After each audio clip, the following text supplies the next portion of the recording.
Like a Hellcat.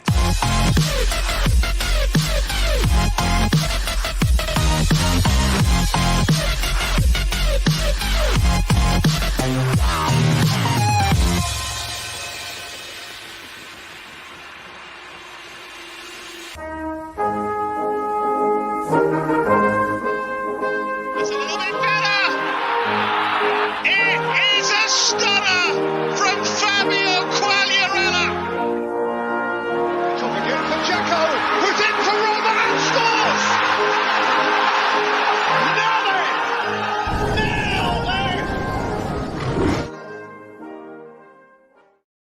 Ciao ragazzi, and welcome to another edition of Serie A Sitdown, World Football Index's podcast of Calcio Told Like It Is. I'm Frank Crivello. He's Richard Carmen. Ciao, Richard. Ciao, Frank. How are we doing on this Sunday night? You're dressed like it's winter over there. What's It's going on? freezing in my basement. It's freezing in your basement. Yeah. See, it is wonderful in my basement. It was 85 degrees outside. It was outside. Same thing here today, but the air conditioning's going on blast. Inside, nice and cool. I'm not sweating down here. This is when I like hanging out in my basement when it's yeah.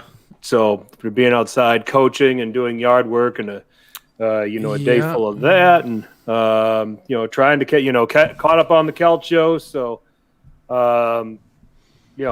got to be nice and relaxed. Yeah, that's a fat guy thing. When it gets hot out, the basement is a place to go for cover. So. Dave Garaccio, as always, good to see you. Michael Lisi, George Widmer, what's up? George, notice how George is all of a sudden turning up now that Gallity's out of the bottom three? I like it. Smart. He's smart. Like he went into hibernation, and now that they're out, now that they're starting to gain some traction and find a little bit of form, George all of a sudden is back in our chat. Love it. So we've got things to talk about today. We're going to break down match week 34 in parts. We will have a preview of Juve and Milan, and of course the world's most famous hashtag game, Who Won Calcio Twitter. Got a lot of nominees again. We did. Got a lot. We have a lot we have to go through on that. So one of these times we're just going to be doing exclusively Who Won Calcio Twitter. They just come thick and fast. Everybody's been up in their game, Richard. It's just the way. Good. It's catching on like wildfire. I love it. Yep, absolutely. So we will open this one at the top, Richard. Inter have closed the deal here on this Serie A season. They are champions of Italy for the first time since 2010.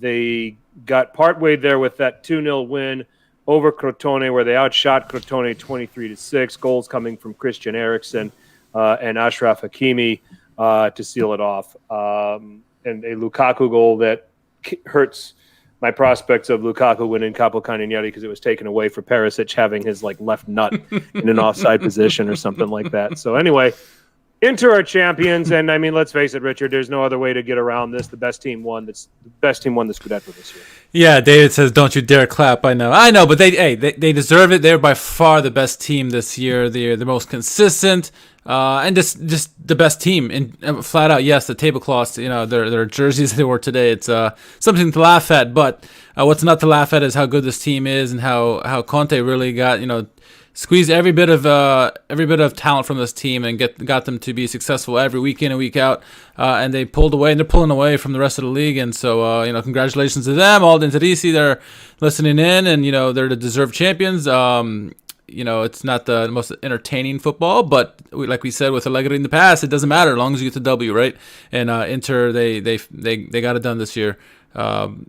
Many predicted that they would, and they did. They dethroned mighty Juventus from winning their 10th, including yourself. You picked them to win it. I predicted a Scudetto would be won by a wide margin. I just had the wrong team. Correct. So Correct. Right now it's a 13-point gap. I said anywhere from 8 to 10. Yeah, we still might get that. Yep, still might get that by the end of the day if Inter just decides that they're going to sandbag much of the rest of the season because play drunk. Literally, yeah, sure, there is literally zero for them to play for unless Lukaku's really that motivated to want to win Capocannonieri this year. If they just run him out there a lot, I mean, that's about the only thing that's left. Yeah, I mean. I heard a lot about people saying that, about Conte haters and this and that. It's like I didn't see any people that were Conte haters outside of Interisti who were, half the season were like, you need to get out of here, you suck, da da da. I mean, most people who were like neutrals who didn't care about Inter, they knew that he was a good pick, and I didn't see anyone that hated him. At least I didn't. I don't know about you, Frank. Did you see many people that hated this Conte as a Inter manager outside of the Inter community? Not really. I mean, I don't know how. I mean, I respect him. Sure, yeah, he knows how to win. The guy, he has an identity for how he wants to go about playing the game, how he wants his team to play the game. He has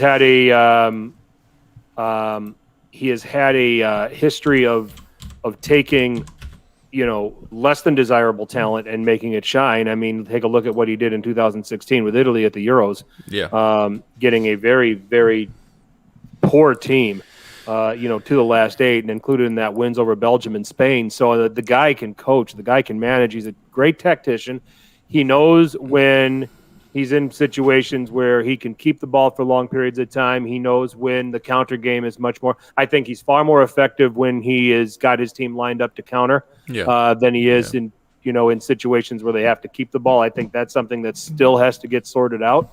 In terms of him being tactically flexible, he's far better, in situations where the opponent has got the ball the majority of the time and they can just hit him on the break. And why not with the team that Inter had? You and I have been talking about it all season with, those two forwards. I mean, go forward with 7, 8 guys and try to unlock them with numbers at your peril.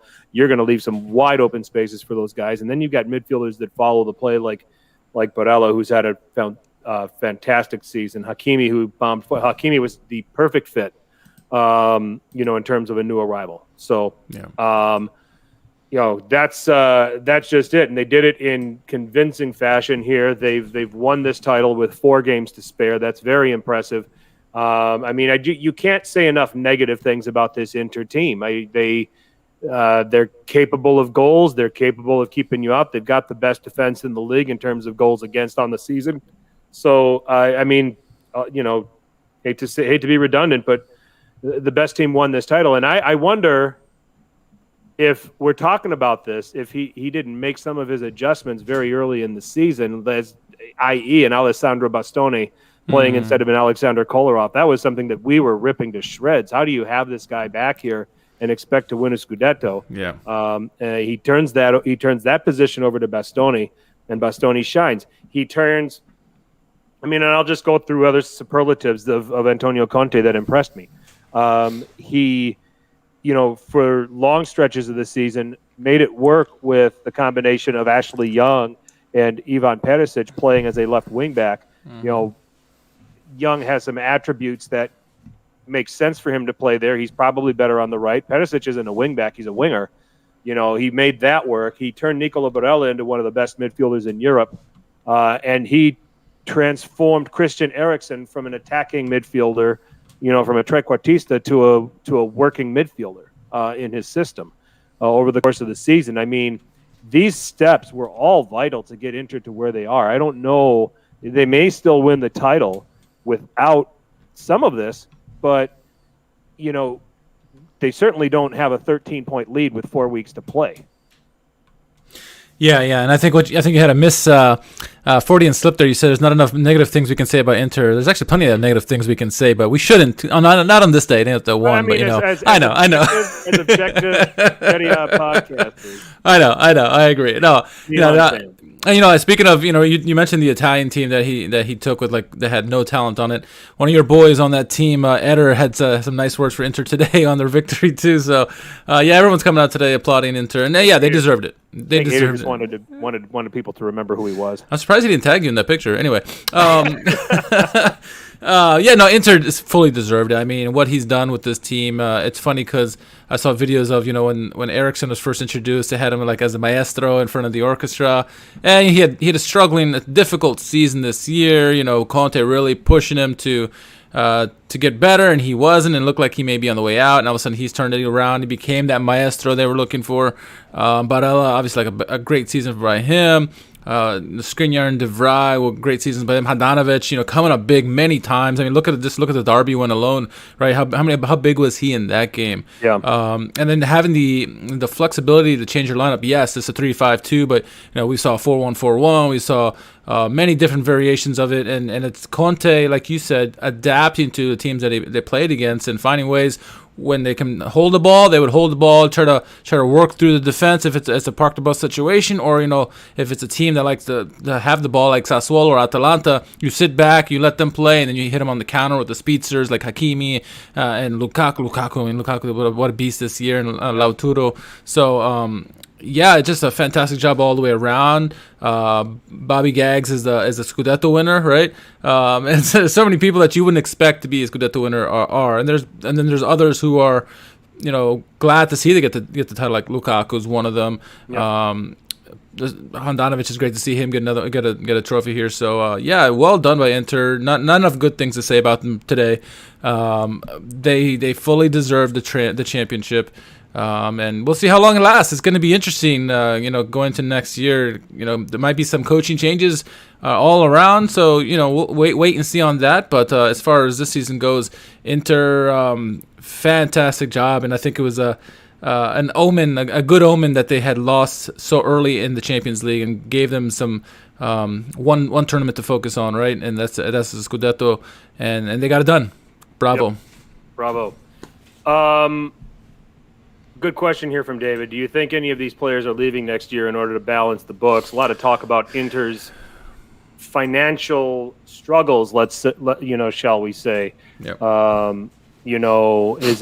Is it time to are there going to be sales of these players? And I guess the other question that we should probably ask, what needs do you have, or what needs are in this team? I think the Inter fans will all tell you goalkeeper. They'll all tell you that Sami Handanovic has probably run his race.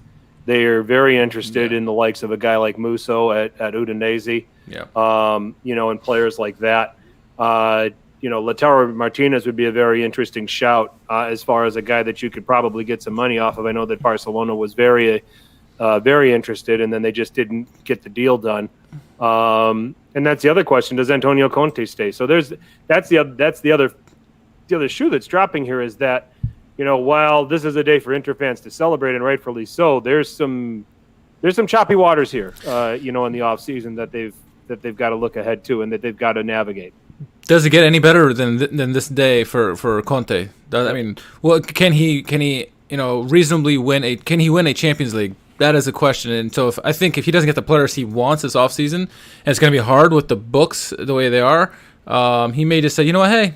I did what I came here to do. My status as a world-class manager has been risen because of Inter.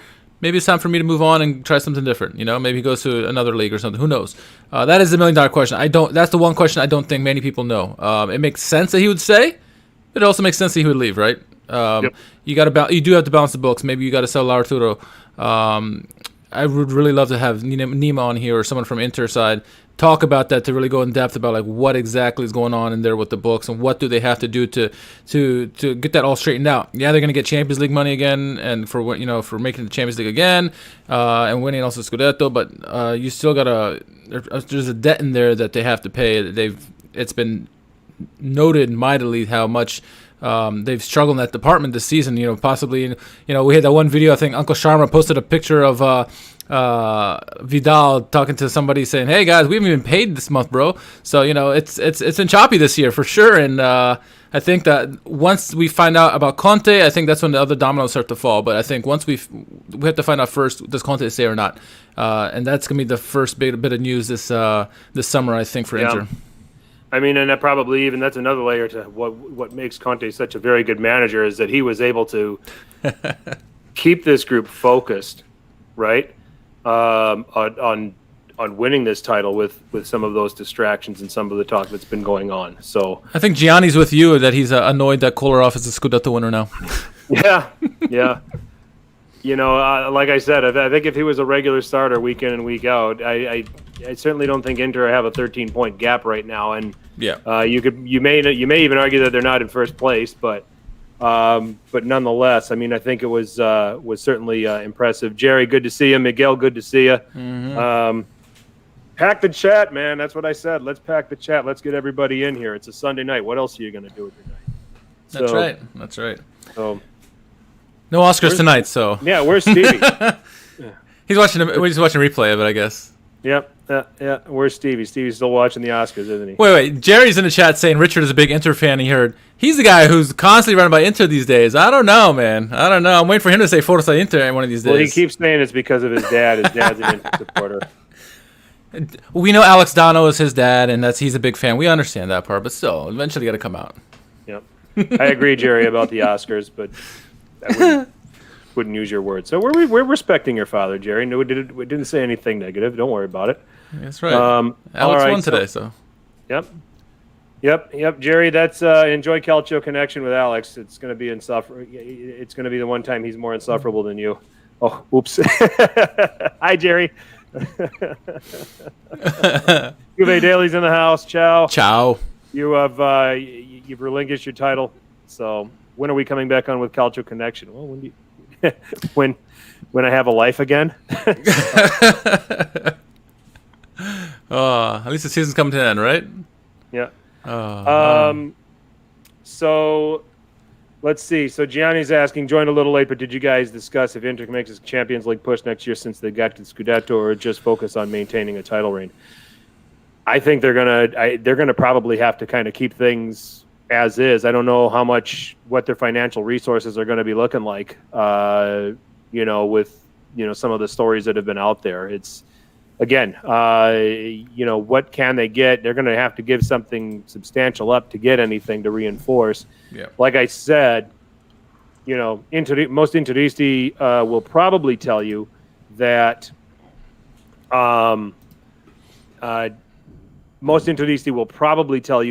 if you take a look at this starting 11 and you moved on from one of these players, you're probably moving on from Handanovic. As we said earlier, some Interisti will tell you that man has probably run his course as their goalkeeper and that it's time to go in a different direction. But you look at the starters that they put out there, and I don't know who you part from. Since he's just starting to come back and get his legs under him. Sell him before he breaks again. Well, that's true. You could do that. So it's hard for me to wonder who they would sell. I mean, if they did sell anybody out of this 11, they're going to be getting a significant amount of money for them, or at least they're going to command it. Yeah. So that's at least where I'm at with that. Jerry, we're going to answer that question later in a match preview. So David says, would you rather sign Donnarumma for $12 million a year or Conte as your coach? Well, I think depends on your project. If you're looking to win a Scudetto, Conte for $12 million. Yep. If you're looking for longevity, the future, then I would go Donnarumma. It's difficult. So it depends what your wants are. I mean, Conte obviously knows how to win titles. He's always going to go to the right situation, but he's got it done. He's got it done in 2 locations. And why wouldn't you bet on him to win a Scudetto again somewhere else? Sure. Or here or Inter. I mean, so sure. So we'll see. So again, congratulations to Inter. It's a day to celebrate. It's a day for the Nerazzurri to be proud and to be happy. Leave it to us as Milan supporters that you still have some choppy waters in front of you here in the off season. So we'll see how long you actually celebrate this stuff, but enjoy it. Inter are champions. Now we will move on, Richard. 5 big games shaping up the race for the top 4. Yeah, starting with Torino and Parma. No, I'm just kidding. First off, we get off is Milan hosting Benevento. This game was started off, goal scoring started early. A man who's been missing much of the season, Hakan Çalhanoğlu, in the 6th minute. Nice give and go. He ends up getting the goal. Wonderfully done, 1-0 at that point. That score would be the same going into halftime. This game had a lot of opportunities going both ways. Both teams had many opportunities to score goals, missing their chances. But in the 60th minute, Milan finally got another goal in. This time from Teo Hernandez. 2-0 Milan get a big win after some struggling weeks here. Big 3 points for them in the top 4 race. Another team trying to make it into the top 4 is Lazio. Lazio actually started out this game very, very well. Joaquin Correa got the goal scoring start in the 30th minute. Follow that up, Immobile got a penalty just before halftime. He steps up and scores the goal. 1-0 there, or 2-0, they're going to halftime. Outside of the break, though, Genoa get a quick early goal, an own goal by Marusic. But that would be short-lived as Luis Alberto with a nice goal of the week candidate in the 48th minute. 3-1 at that point. Joaquin Correa would get his brace in the 56th. 4-1 looked like it was just going to be a cruise control type of game. But then Lazio went home, I think, and Genoa decided to play. They got a penalty in the 80th. Scamacca got his 7th goal of the season. And then Eldor, just a minute later, gets a goal. 4-3, Lazio were able to hang on, get the big 3 points that they needed, but was not as easy as it started out the first 60 minutes of the game. The last 30 minutes or so were a little butt-clenching, if you will. My next team into the top 4 race, Napoli hosting Cagliari. Goal scoring started early in the 13th minute. Goal of the week candidate, Osimhen, a beautiful pass by Insigne, an even better touch by Osimhen to get a free from Godin. Wonderfully taken there by the striker. 1-0 there going into halftime. This game was a bit of a chess match, Frank. Went back and forth. Napoli trying to find ways to score. They could not find a way to score against Cagliari. Lo and behold, I decided as soon as it hit the 90-minute mark that I'm going to leave because the game's over, right? Nope. What do you know? It's 94th minute. Nandez, goal of the week candidate. Duncan with a wonderful pass. I think it was, I don't know if it was Duncan, but wonderful pass that Nandez finished right at the death. 1-1. Big 2 points drop by Napoli in the top 4 race here. Another team trying to pull away in terms of top, I guess the second spot. Atalanta on the road to Sassuolo. The first dumb move of the night was Golini coming out of his penalty area. He gets caught out, takes down Bolga. Red card as he was the last man there. That meant game would be a little bit more difficult for Atalanta, you would think. I guess I said it made it more even in this one, and it's sure enough, Atalanta scored like not too long after that. Gosens, his 10th or 11th goal of the season, impressive by the left back. Nice volley too, goal of the week candidate there in the 32nd. That would be the scoreline going into halftime. Coming out of the break though, Berardi would get a penalty opportunity in the 52nd minute, converted that. Sassuolo had some opportunities in this game to make it 2-1. They could not do it. 1-1. This game ends in a draw. This result obviously led to Inter winning the Scudetto today, officially confirmed. And this 1 point meant that they were level on points with Milan temporarily so far for this match week. And then wrapping up my games, Udinese hosting Juventus. Udinese, they've been pretty strong lately, and they scored early in the 10th minute. Molina, a nice goal by him, a powerful shot again past Chesney. And it looked like Udinese was going to steal some points in this one, but then yeah, I don't know. Rodrigo de Paul, rumors him going to Juventus. I guess he wanted to get in good with them and gave away a stupid penalty to Cristiano Ronaldo off of his free kick late in the game. Ronaldo steps up, converted in the 83rd minute. And just, 6 minutes later, goal of the week candidate, Rabiot, a beautiful cross deep to Ronaldo, backdoor header right between the legs of Scuffet. That meant 2-1. Cristiano Ronaldo coming up big in the last 10 minutes of the game. Inter steal 3 points, and it's a big 3 points as they push ahead of Napoli in the top 4 race. Frank, it's these games between these top 4 teams outside of Inter were tight. They were a lot tighter than they expected, and some of these teams prevailed. Other teams found it a little difficult to get some wins here. You mean Juve prevailed? Juve? What'd I say? You said Inter. Yeah, whatever. We're so used to Juve having this title wrapped up by now, and Inter having to snatch it to try to maintain. Sorry, Interisti. We're trying to get used to it. It's been it's been 10 years, guys. Yeah. Okay. And Miguel, thank you with the Duncan. It was Duncan with the assist to Nandez. Yeah, it was a very nice ball by Duncan.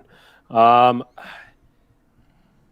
watched the Sassuolo Atalanta game, and I was actually surprised by how that game played out. and I think some of this had to do with the early red card to Golini, but I found the game to be a lot cagier than what you would have gotten out of those two teams. I thought we would have seen something a little bit more open because realistically, both of these teams still have something to play for. Sassuolo has an outside shot at sneaking into the top 7 and snatching a Europa League place away from Roma. Yeah. So that's one thing. And then you've got Atalanta, obviously, who are still trying to fight for top 4. And I thought that would leave us with a more open game. But even before the red card, you saw a feeling out from both teams that I'm not used to seeing from either of these teams. So it's like they both knew that the other could.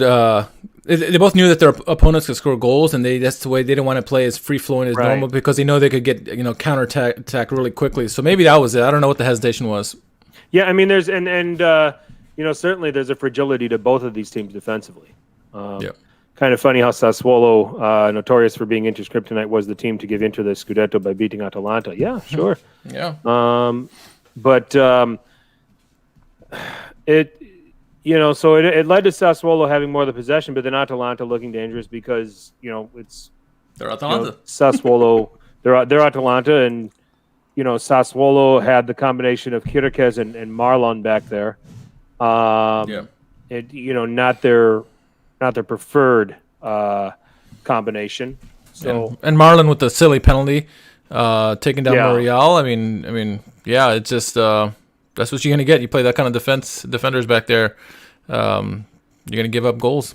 Yeah, but great penalty save by Consigli. Did you see? I think he was trying to get the McGregor strut going, and no one would let him. They were all trying to hug him. I saw that. He was trying to work in that McGregor strut after saving that penalty. Yeah. I saw him start to swing those arms, and he couldn't get it in because everybody's celebrating with him. Just like so. In any event. But I think that in itself made the game a little more made the game fascinating. Just wasn't what I expected when I turned that game on to watch it. I thought I'd see, a lot more open and a lot more attacking. I forgot to mention that, Miguel brings a good point in that matchup. That penalty Marlon took down Muriel. Muriel stepped up, and Consigli, one of the plays of the week right there with the save on Muriel. Beautiful save by Consigli there. It's stuff like that are going to decide this, that could potentially end up deciding this top 4. When you take a look at that, you take a look at Napoli falling asleep at the wheel at the end of the game here and allowing Nandes to score. These are points you can't drop, and these are points you can't let get away when you're trying to secure a top 4 in what is just becoming an incredibly tight race for these remaining spots for the Champions League next season. I don't know how you allow Napoli now talking about Napoli. Nandes is a little shit, isn't he? He's a little shit, but he's a good shit. He's a good player. But how do you let him get in? How do you let him get in and fight for that ball at the back post? Napoli had a bunch of bad bounces in this game. I thought they were the better team on the day. They had many opportunities. Yeah, he's 5'9". He's a little shit. Osimhen had a wonderful goal. Would have been goal of the week had it counted. Where he went past Godin. Godin fainted. I don't know what the heck he did. They called it an Osimhen, and then he chipped the goalkeeper and then scored the goal. He missed some opportunities as well. Napoli blew their opportunities, and then when you in this sport, when you don't put away your opportunities, you leave a wide open door for the opposition to come in, and it always happens where they get a goal at the end. And it happened today with Nandes. Little shit, but he still found a way somehow to get at the end of that ball that Duncan provided and scored that goal. So, that's football, man. They had Cranio back. He kept his team in it, made 4 saves. So that was important. And and Napoli ran into. Let's face it, Napoli ran into a Cagliari who have their own fight right now. They're trying to get some separation from the bottom 3. Yeah. And they're now officially a point clear, which they haven't been in that spot in quite a long time. We talked about what a travesty this would be if Cagliari ended up getting relegated with the quality that they have in their team. Husai messed up on that final play. Happy he's leaving. Yeah, Husai is the bane of Napoli fans' existence. It sounds like it. They don't like him. He's a punching bag. Yeah, they just don't like him whatsoever. So, so there's that. I have big. I mean, it's a win and it's 3 points for Milan, but I have big concerns about them. This is a second straight week now where they have faced a team that is struggling defensively. I mean, let's face it, Lazio's struggling defensively. They got a clean sheet on Milan, and a lot of that I think had to do with Simone Inzaghi set Lazio up to play the perfect game against them. It was a perfect game, yeah.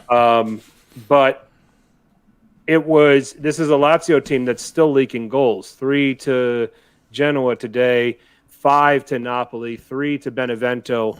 But they get the clean sheet here against Milan. And now you've got a Benevento team who has been conceding goals like crazy of late too.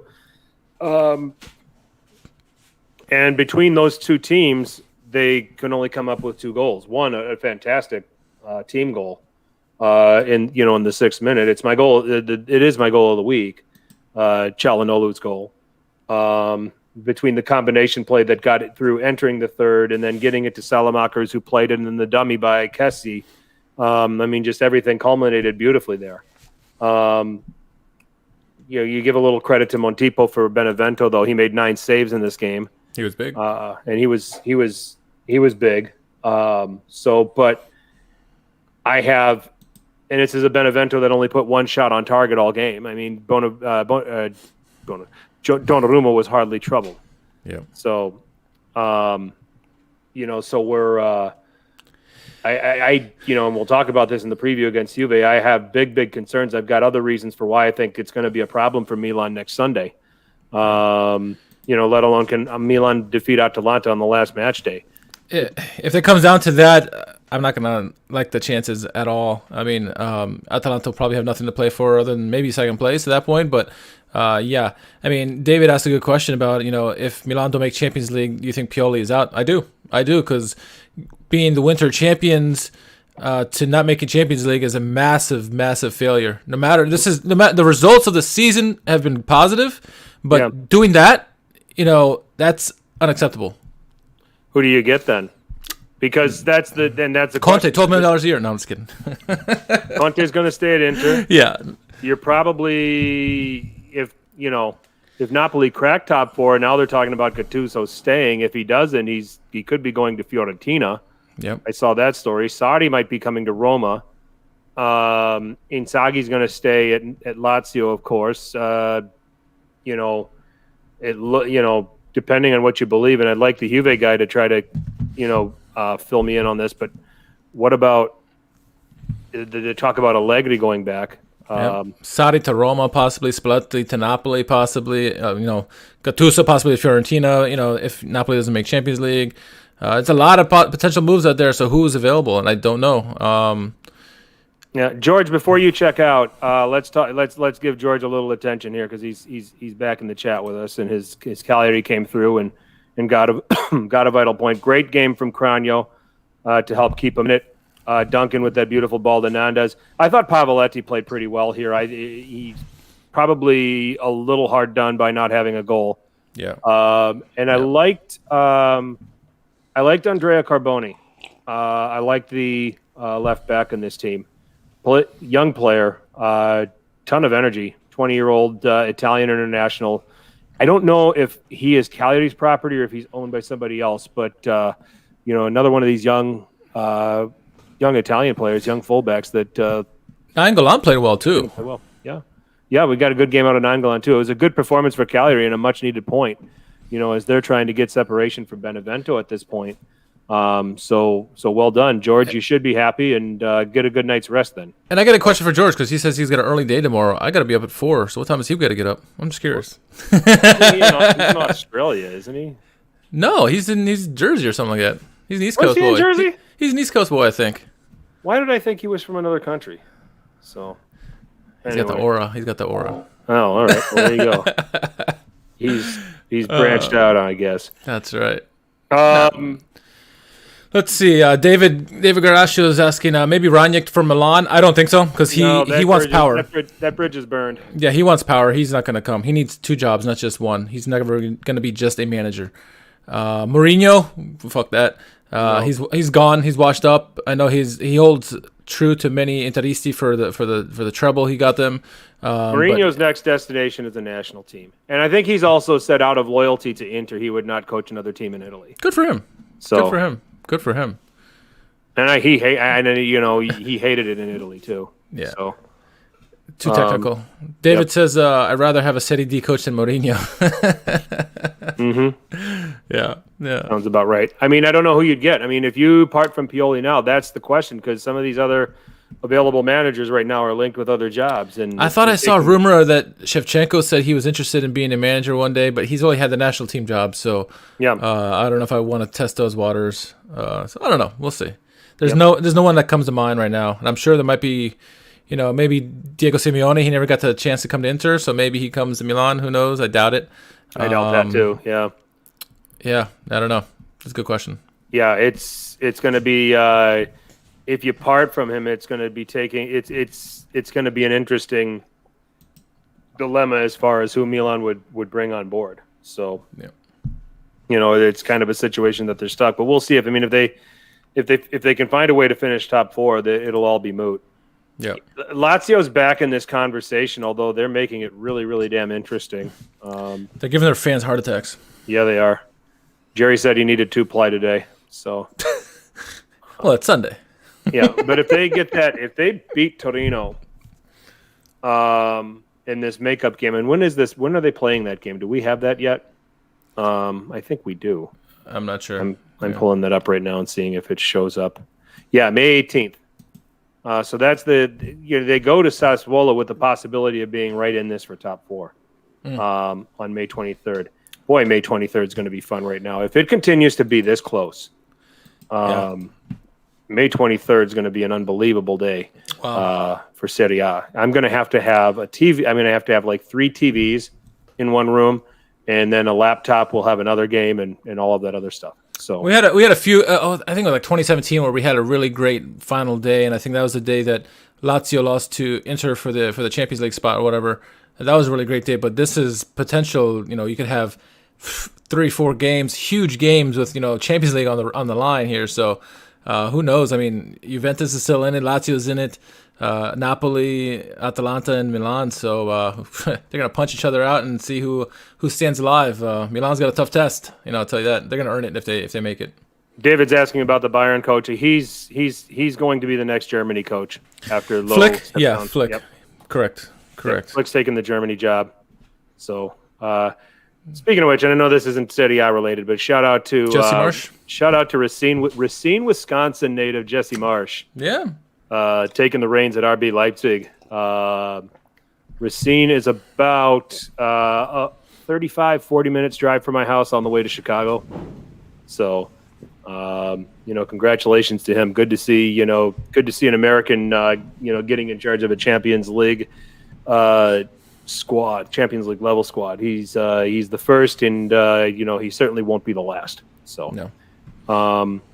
I think Juve stretch with Sassuolo and Inter will be great to see. I agree with that. Juve hasn't have an easy stretch either, and no, so we'll have to see how that goes. Now, I'll float a name for you here as far as Milan is concerned. How about De Zerbi? I mean, it might be a good fit, but after the things De Zerbi said about Milan with the Super League, it's probably a place Milan aren't going to look. Yeah. And if that's the case, I hope he stays at Sassuolo, because I think what he's doing there is some really fantastic thing. I hope next year they even build upon what they've done this year, and maybe they make a push for Europa League or maybe an outside chance at Champions League. It's gonna be hard with the teams in the league right now, but he's a fantastic manager. But like you mentioned, those comments are gonna probably rub the wrong elbows, and it's probably better for all parties if he doesn't join Milan. Even though I would take him in a heartbeat, certainly over Mourinho. Sure. What do we think about the Milan Ultras cornering Donnarumma about his contract? Pure garbage on their part. Yep. So I genuinely believe Donnarumma wants to stay and he wants to remain at Milan. He has said all of the right things. He's a young man. But let's also remember, he's a young man who's played hundreds of games already at the top. At a high 200, right? Level. Over 200. 200 over, yeah. So. I believe him, and I think that you're seeing. I mean, and this is people think Raiola's a sleaze, right? And I would not fight you for thinking that he is. He is, but he knows what he's doing. He's top notch for a reason. People go to him for a reason. He's using Donnarumma's desire to stay at Milan for leverage. I mean, that's the game. You have to play the game, and you take what you're given. And if you're given that, you've got a client that wants to stay where he is. You're going to try to squeeze that client, or you're going to try to squeeze that team to make sure your client gets the best possible contract and the best possible situation. As far as the Ultras, the nice thing for the Ultras is that they're going to get to continue to attend future games at the San Siro, unlike these dumb shits that went and infiltrated Old Trafford today. Yeah, that's smart. Go into the stadium and slide down the tarp and steal soccer balls. You're only on camera, and they're going to identify you. Good luck ever going to a game again. Yep. Yep. Yeah, it's Donnarumma. First he needs to have a conversation with Zlatan, same manager, and Zlatan is the one who pulls the strings with Raiola. Raiola, yeah, he gets his clients whatever they need, the max amount of money and all that. But when Zlatan's obviously earned the respect to be able to say this to Raiola and say, look, I'm going here, get it done. I don't care. Yep. Donnarumma's got to figure out a way to do that. But yeah, having the Ultras do what they did, I agree with David that it was garbage on their part, and we saw this in the past with them people throwing money at Donnarumma back in the day during the Italian tournament. I'm not a fan of it. And there's plenty of people who are. I feel sorry for these guys who just live in their basements and cry and complain, have no knowledge of football, and then try to argue because we're in North America or in Canada or whatever, saying we don't. Man, shut the hell up, really. I only listen to intelligent people. In your grandmother's basement with your draw. Yeah, get the hell out of here. Things that Charles Barkley said. Yeah. So, but those fans who did that to Donnarumma, that's bullshit. I mean, he left in tears, and he's trying to he's in a hard spot. And I think with you, I agree with you that he wants to be at Milan, and putting an ultimatum on his head that's saying you need to sign before Juventus or don't play for Juventus. Okay, well, if he doesn't play for Juventus, you are likely going to lose that game then, because he comes up huge in games for them, and so they're going to lose the Champions League. Who are they going to blame now? Oh, well, Donnarumma didn't play because he didn't sign. Yeah, see, that's bullshit. This is the business. This is the business of this kind of stuff, and. You're correct if you're a fan and you're infuriated by it, and that's a natural reaction, and it's perfectly acceptable. Yes. To a point where you want to corner a young man and threaten him. Yeah. And it's not all the Ultras. It's not all the Ultras. No. The Ultras of every team has their own Ultras, and they bleed passion for their team, and they're angry for good reasons. We've seen it throughout Europe, where the Ultras have acted up against their teams when they didn't do well, and you get that, you love that, but don't confront a young man, or don't attack buses, don't invade the pitches. I mean, that's nonsense. What are you doing? What are you doing? Very much agree with that. So. We haven't talked about Juve. Yeah. Out of all of this, and I mean, and good on them for be able to. This is a fixture that's always given them fits. They lost it last year at the Friuli. Yeah. And for 80 minutes they struggled. 80 minutes they struggled. They got the fortune of Rodrigo De Paul, and everyone's got their jokes about Rodrigo De Paul wants to join Juventus next season. So. Well, according to the announcer in the game, he kept saying he's going to Milan the whole time. But, it's... I don't know. Rodrigo Paul would fit nicely with many teams, I think, many of the top teams. Sure. But I think in this one in particular, Juventus, they struggled mightily. And then, there's something missing. I don't know if it was the midfield or, their shots were not exactly going on target. Wasn't making it. Musso didn't have to make any big grades. Was it Musso even net? I don't remember who's in net. It wasn't that many shots on goal. Scuffet was in Scuffet, goal. that's right. It was Scuffet. And he had a few opportunities that he had to make saves, and at the end, unfortunately for him, he gets Ronaldo twice in the last 10 minutes, and nothing he could do. I guess he could have done something about the second goal, but great header by Ronaldo nonetheless. But yeah, Juve.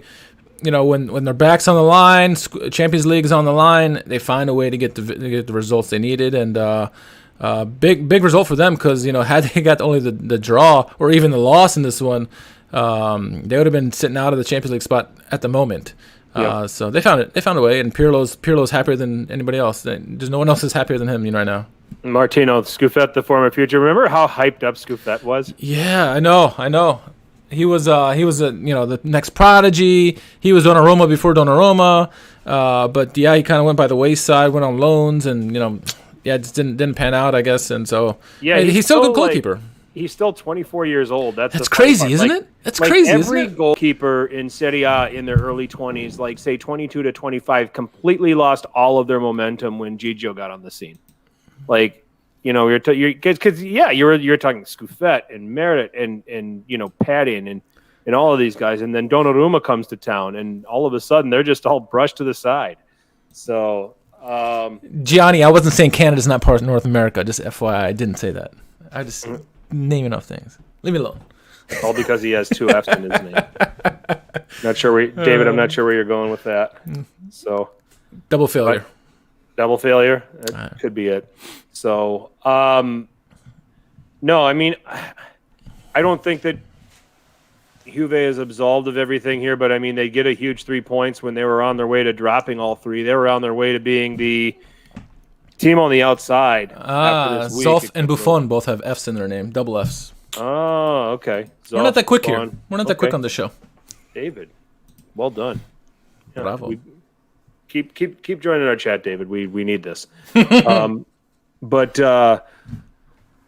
they went from staring down fifth going into next week at Milan at home against Milan to now being in one of the places with Napoli on the outside looking in after their dropped points. But still not absolved of all of their flaws. So I think Jerry asked in the chat, is that a game between two struggling teams, Milan and Juventus? And it is. I mean, let's go ahead and jump the gun and preview that game. I mean, we got these other three games that we'll talk about, and we'll get to them. But we've got two teams that, even though they produced winning results this week, they're still struggling. I mean, it's not pretty at all. We talked about Milan and said, a Benevento team that is just getting blown away by everybody, and you can only come up with two.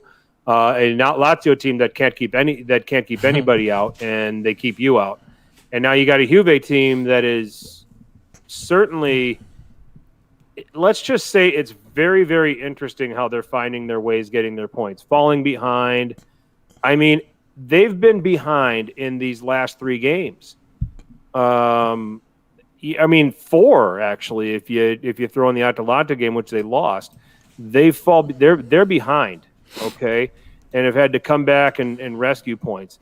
They're not Allegri's Juve. They're not the, all right, it's 2-0. You don't have a prayer of getting anything out of this now. They struggle and they fall behind, and then they all of a sudden come alive and something happens and they get a point out of it or they get a win out of it. And in this case, DePaul basically gifted Juve a penalty with having his arm out, jumping on the free kick. So I don't want to say that. I guess I will say it. Juve have been lucky where Milan have been just subpar. Yep. And of course they were going to beat Benevento. I mean, you've got. I wasn't so sure for half the game.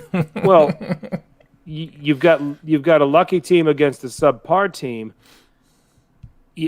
Something's got to give. Does Milan all of a sudden find their game? Was that an important 90 minutes for Zlatan Ibrahimovic to play to get his legs back and have himself ready to play Juve? Yep. Can Juve get something together here and play with some organization and try to channel some of that stuff, because they still have a dressing room full of guys that were part of those teams? I mean, this game, I'll say this about Milan. Milan are not top four without winning this game. I'm just going to make that hot take right now. And I know that Juve have a pretty tough stretch the rest of the way as well. But if Milan don't win this game, I can't see them top four without winning this game at Juventus. What do you think? Yeah, I mean, I think I'm going to have to agree with that, because the schedule is that tough. And you end it all with Atalanta at the end of the season, and that's a difficult ask. Unless you hope for a Golini red card again early in the game. Yep. That's a difficult ask there, and so I think it almost is a must win in this situation. And Yeah, if they don't get a victory here, it's going to be dark. They're going to have to pull something out of their ass at the end of the season because, this makes it a little bit easier going that down the stretch. Get a big win against Juventus, a team that's also battling for the Champions League spot. And so it's a must win. It's certainly a must win. I think probably for both teams. A point might be okay considering that Juve's schedule is still rather tough with going to Sassuolo, playing Inter. There's still some, but I can't see. I right now go into this saying Milan have to win this game, and the problem that I have here is all of a sudden I have a genuine problem with Pioli and preparing these Milan teams for these big games. All of a sudden, the well is run dry. Miguel, they beat Juve last summer 4-2 when they were in this unbelievable form. Right now, you go and you take a look across the board at their games against the teams at and around the top. Atalanta at the beginning of the calendar year lost 3-0. Juve, they lost. Napoli, they lost at home 2-1. Lazio lost 3-0. Sassuolo lost 2-1. Can't remember do I have the Roma result? I think they... Yeah, I'm not sure. I'm going back. They won 2-1. Okay? That's their only win against the teams at and around the top 8, okay, in this calendar year. And that's not saying much because Roma has been absolutely trash here coming down the stretch. Pioli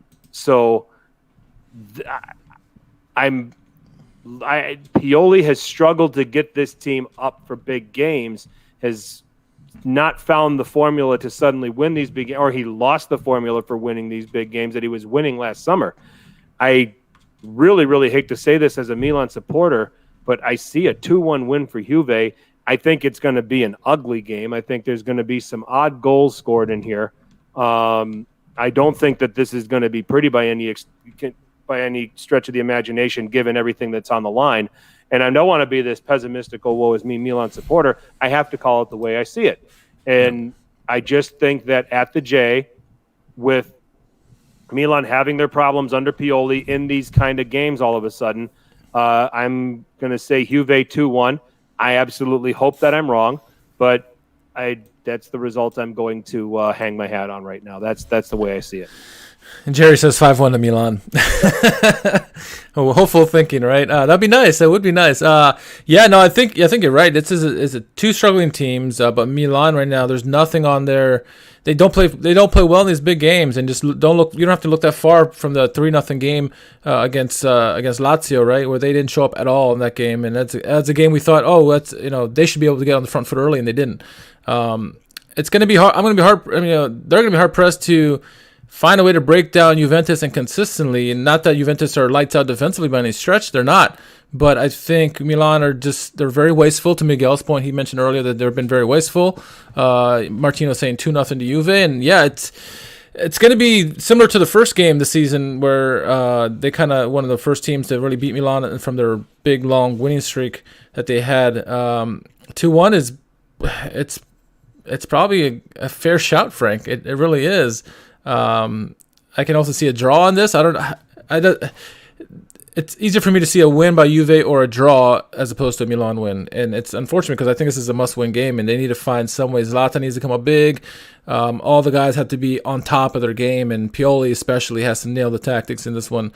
Not that it has to be, the best game of his career, their careers, no, but they have to play very well because, Juve, even though they're struggling, they have moments of brilliance, and they find ways like Rabiot to Ronaldo late in games. They find ways to get goals when they need it, and that could very well happen. And Juve's had their number lately, so why not? Yep. Phil makes a good point. Teams are swarming Benasser and Kessie as they build up the field. They need Hakan to be the link to that attack. Yeah, Hakan's got to stop hiding. In those build-up moments. I definitely agree with that. So, good point. Anything else we got out of this? No, but I see David had a comment earlier saying, do you guys think Inter will throw the game against Juve to stick it to Milan? It's like, no, I think they actually hate Juve more than they hate Milan, so I don't think they would do that. Yep, I agree. So, all right, so that was our total recap of the top four race as it stands. The preview of Milan at Juve. There were three other games. we've kind of deviated from what our script was, but that's fine. That's what we do. Yeah. Yeah. So deviated script always better than a deviated septum. Yes. So less painful. Less painful. Yes. All right. Verona 1, Spezia 1, Salcedo in the 46th, Saponara in the 86th. I got to go and look for where my other games are. Bologna 3, Fiorentina 3. This was a great game. Yeah. Vlahovic does not go Panenka on his penalty. 22nd minute there. Rodrigo Palacio got a hat trick. Not bad for a 73-year-old. No, not bad. 31st, 71st, and 84th minute. Bonaventura would score in the 64th. Vlahovic would score in the 73rd. 3-3 there. Sampdoria 2, Roma 0. Roma suck. Okay, they flat out suck. They have quit on Fonseca. They have flat out quit on the guy. You see what happened against United? Did you see what happened against United? Yeah, they got. Oh gosh, and they were winning. They were up 2-1. Yeah. But no, I mean, Adrian Silva in the 45th, Yanko in the 65th. There, Fonseca's out after this season. There's no way he survives what's going on. Unless they pull a miracle against United. And suddenly, my prediction of Sassuolo finishing 7th is going to look amazing. Maybe I don't get the champion right, but I was the only one out of that group of people on Vittorio's video that said Sassuolo would finish in the top 7. So, if the standings stayed the way they are today, I would have the top 8 correct, which is pretty good. Yeah, good for you. But that's not going to. It's not going to end this way. if it holds, yeah, you pretty much had it dead nuts this way, didn't you? Yeah. So, all right. I mean, there's really nothing else to say about those games, is there? Let's see. Well, the Vignato had a hat trick of assists, I should say. Yeah, Vignato's star is rising. That's for sure. My God, he had a hell of a game. Palacio, good for Palacio getting the hat trick. Good by him. Vlahovic is his stocks continue to rise with the goals. With his 19 and 20 or 18 and 19 in this game. Both teams make it a certainly entertaining game. Sampdoria Roma, I mean, you pretty much hit all the topics there. Really wasn't much to talk about. Audero gets an honorable mention for me with a great save on the penalty kick, save against Dzeko, I believe it was. So, other than that, there's really not much to talk about. Hellas and Spezia, we thought we finally saw a goal from Lasagna, but that goal got taken away through offsides. But really not much to talk about. All right, we should make mention it's a big game tomorrow. It's absolute last chance saloon for Torino. Yep. In terms of, not Torino, but for Parma. In terms of their bid for survival. I mean, they have to win out, and Torino have to pretty much self-destruct the rest of the way. And I'll make this quick. That's not going to happen. Torino's going to win this game. I like the form that they're in. They, drawing Juventus, beating Udinese and Roma, drawing Bologna, narrowly not narrowly losing to Napoli, but losing to an informed Napoli that they don't have to apologize for, in my opinion. And this Parma team is just having a hard time keeping anybody out. You've got Belotti, you've got Sanabria, you've got a lot of quality in this Torino team, or at least too much quality for Parma. Torino wins, gets to 34 points, so it gives them a little bit of breathing room above the drop, and confirms Parma's relegation to Serie B. Yeah, I'd say Parma go up 2-0 and blow that lead and lose 4-2. That's what it'll be. That's what it'll be also. Because Parma have dropped an ungodly amount of points this season. We've talked about that just for the last several weeks. Yeah. So, man. But poor D'Aversa. Poor Parma. Parma. Yeah, they'd be a mid-table team if they could hold on to what they were able to get. So, but alas, doesn't happen. So, Liverani. Yep. All right. Goals of the week, real quick. I only have 3. You want me to go first? Go ahead. All right, so my honorable mention, Audero with a penalty kick save. So my top 5. It was hard for me to pick some goals, but I got a couple of goalkeepers, I think, in this one. Duncan Fernandez, that game-tying goal was number 5 for me. Number 4, Alex Moret coming in with a save on Pavoletti, point blank. What a save by him. Nice reaction save, number 4. Number 3, I'm going Consigli with the penalty kick save. Really well done there on Muriel. Number 2, Ronaldo's goal, his second goal from Rabiot. Rabiot with a nice long assist to him, and he got it between the legs of Scoufet.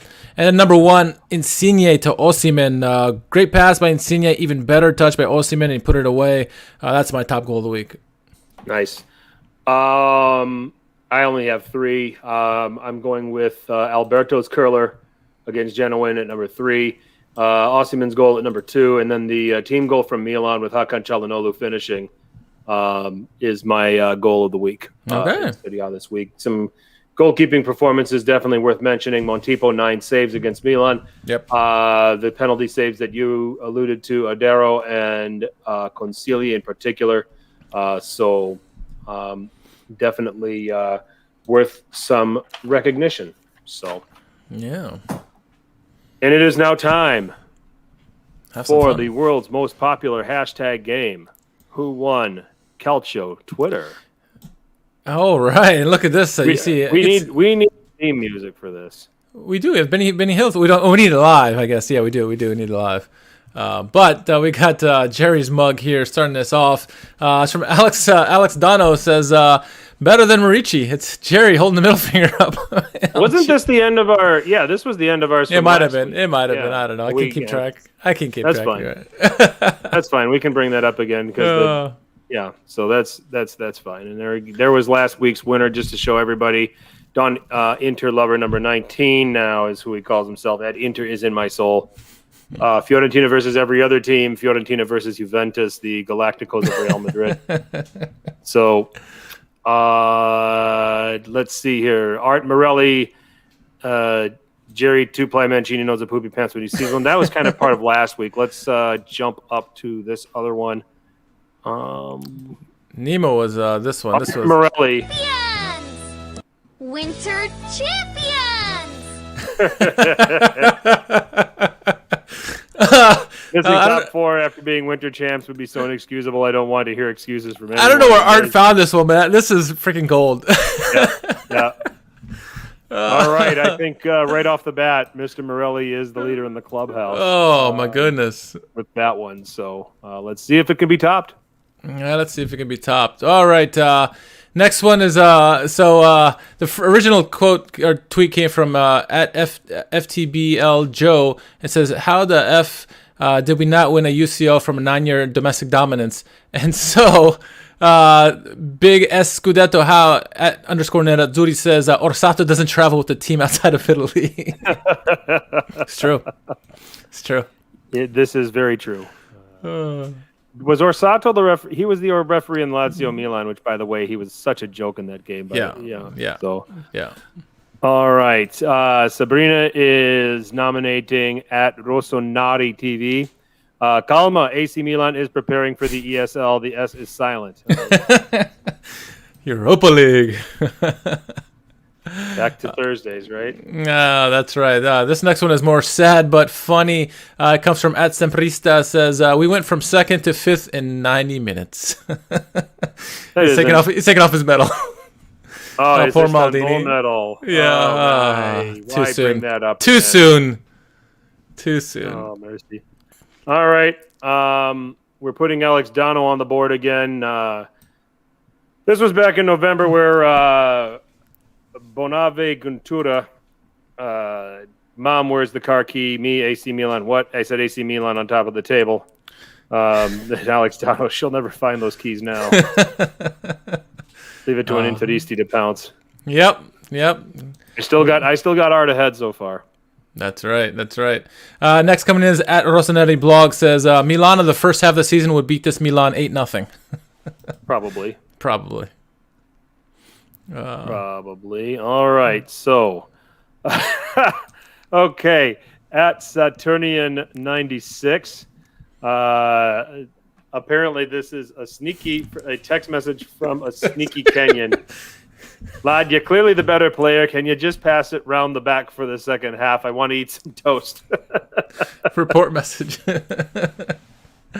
So this is AC Milan's season in a nutshell. This comes from @Grego_1899. I play from the beginning.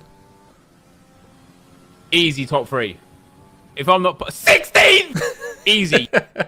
Yeah, Milan thinking they're gonna win top 3 place, and what 16th? What is this? That's funny. All right. Yep. All right. So that's from @Grego_1899. That is a challenger. I like that. Mm-hmm. So @Sabri B10. Sabrina, Milan's on fire. We always love the gifs of the floating dumpster fires. Let's see. Okay, this one comes in from Nima. He says, this is a song. Let me play here.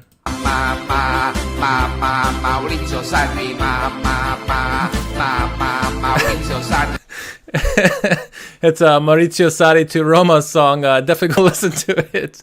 Nima went on a rant about this, like constantly putting the videos of this and tweet us about this. Pretty funny. Good stuff. Good stuff, Nima. Oh. All right. @Fredwork_Mac. Oh God. Let's take a look here. Lukaku's mom coming into the locker room following the Scudetto win after ruining Milan's season. Roy Williams. Yeah, Roy Williams just retired this year. Oh man.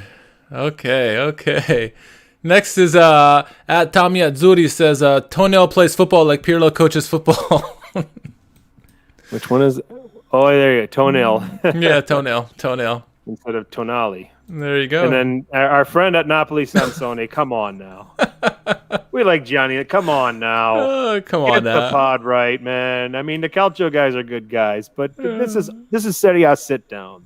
and the Calcio guys, backed us on that, so we appreciate that. There are certain places that if they were the ones that would have been tagged, they probably would have said, "Hey, I got an idea. Let's start a thing called Who Won Calcio Twitter." Mm-hmm. That's right. We're not going to name names. Mm-hmm. So let's see. So we've got another one here. Oh gosh, this is almost in bad taste. But Morelli on the board once again. Inter Curva Nord rooting for Lazio last night. Oh dear, we're getting into that fascist stuff. Yep. Yeah. Sorry, can't qualify that, but that does not. Art's Winter Champions one is still in there. So yeah, doesn't get any better though. The next one comes from @Samo33XX, and it's duo behind Inter Scudetto this season. And apparently, it's Lukaku and his mom. nice. Oh Nice. man. That's back when Lukaku had the wasn't bald. Yeah. All right, @Board Interista. Man's waiting to see who will win the race for fourth place between Milan and Juve to decide custody of Donnarumma ladder match between Juve and Milan, and that is Board Interista. So it's going to be a ladder match next week. So, all right. Next one comes in from @Poli Yao, and it says, "How did Foden miss?" And then it's Chiesa looking at it and says, "Who is Phil Foden?" oh my goodness, yeah, that's Oh God. Chiesa. Why are we ripping on Chiesa? Big Scudetto show again. Quadrado Juventus highlights 2021.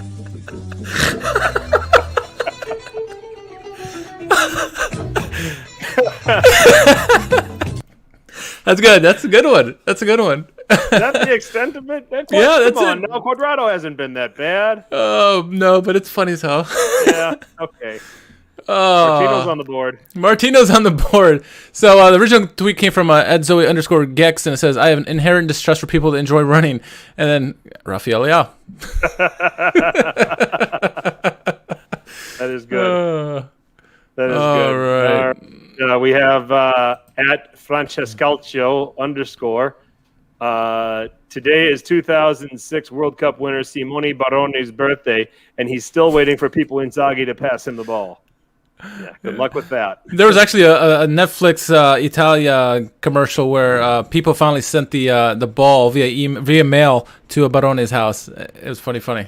Nice. All right, Martino's back. So the original tweet came from Ericsson's horn. It says, God is with us. And then Martino tweeted out, City Milano after the Golini red. Nice. Mercy. Okay, so let's recognize Jay Glazer from Fox Sports. Just to be clear for the 1000th time, as I woke up to all this stuff sent my way on social media, my family is from Brooklyn, not Tampa. We do not own Man U. We can't sell because we don't own it. You can't be that good a fan of them and think if you think an NFL insider owns your team. I'm sure he's getting bombarded with that kind of stuff. All right. Next one comes from at Black Gianni. He says, DePaul's tryout versus Juve. 2 key passes. Check. Completed the most dribbles. Check. Completed the most tackles. Check. Won the most duels. 10. Check. Free penalty for Juventus. Check. Yeah, that's a good audition. Yeah. Puts him in there. I don't mind that. Let's see. And at Italian Brando replied to him, assisted a goal to keep Champions League alive so that Juve can afford to sign him. Masterclass from Paul. Nice. Everyone's having fun with that one. Ricky Buzz, friend of the show, he says, Roberto Gagliardini is the Scudetto winner. Still processing that. Bobby Gags is the Scudetto We're all winner. still processing that. We are. So. At Troll Football is on the board. Serie A fans after someone other than Juventus won the league title. Crying in cameras and taking pictures and so happy. Let's see. Let's see. What is this next one? I haven't even seen this one yet. Saeed, at That's What I Saeed. Yeah.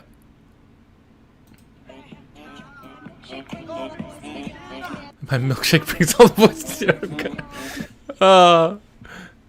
Okay, so I guess the original video was Inter fans celebrating. There's only a handful of fans that are out there, and so somebody posted another video where it says, my milkshake brings all the boys to the yard, and some 4 kids that are just hanging out in the courtyard dancing.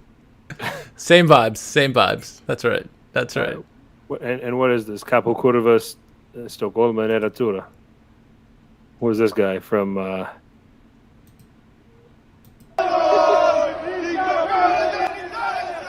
Where is this? This isn't in me.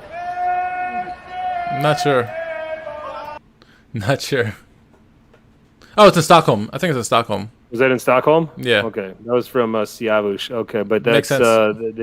at That's What I Saeed. It was all right, Saeed. I think we got. I know what's winning this one so far.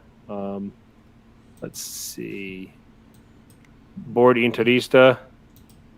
Oh yeah, Juve tested positive for Scudetto 19. George, yes, the day bandwagoners become Inter Milan fans. Who won couch at Twitter? There you go, George. I think that's all of them, isn't it? That's it. Oh man, it comes down to 2 with me, but I'm gonna slightly give this one to Mr. Morelli kicking this thing off. That was a pretty hilarious one there. Yeah, Art put up a Art got out there on the golf course, put up a good number, and made everybody try to come and chase him. Yeah. So and nobody could get him. So I think Mr. Morelli, congratulations. You are the winner of Who Won Calcio Twitter this week. So any other housekeeping we got to do here, Richard? Housekeeping. No,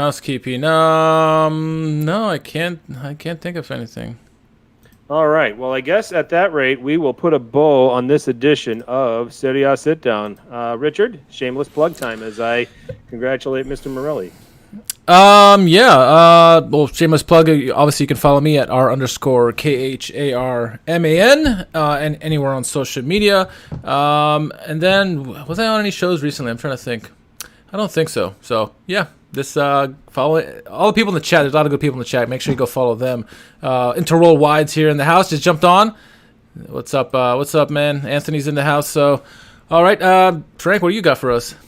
I am at FTC_21 on Twitter. That's where you can follow me. I think I'll be back on Alex's radio program on Man of the Match on Friday. I got to talk to him about that. So we'll see. I was passed over for a lot of NFL draft stuff, which is understandable. So, but anyway, Serie A Sit Down. We have our own channel on Apple Podcasts. We have our own channel on SoundCloud. You can find us on Stitcher, Spotify, iHeartRadio, wherever there are podcasts. you can find Serie Sitdown at Serie Sitdown on Twitter or Instagram. Check us out there. Send us your comments. Send us your questions for future podcasts. We'll be happy to cover them. We're also on Facebook. You can check us out there, although we don't visit that one as often, but definitely pay a visit anyway if you have some time on your hands. If you are watching this video for the first time, please subscribe and drop a like. We would definitely appreciate it. And it helps us out tremendously. And then also the subscription will give you notifications of when we go live again, so which is weekly. So make sure that you do that if you haven't done so already. We had an awesome chat. We packed the chat tonight. I'm grateful to you all. Thank you all for coming in there. And another great week of Who Won Calcio Twitter. Inter are champions. Till next week, Richard. Ciao. Yep.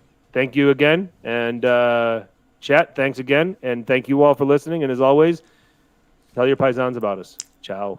1, 2, make it bounce.